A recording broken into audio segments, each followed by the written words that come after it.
Different প্লেসে, different সিচুয়েশনে, different food explore করতে কার না ভালো লাগে বলুন?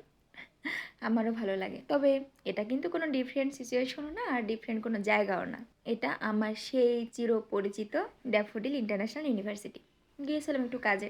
তো দুপুরবেলা মনে করলাম যে প্রতিদিন তো ভর্তা ভাত এটা সেটা খেতে খেতে মানে আর ভালো লাগে না। খাবার দাবারও তো ভ্যারিয়েশন দরকার, তাই না? তো ভাবলাম দুপুরবেলা একটু পাস্তা খেলে কেমন হয়।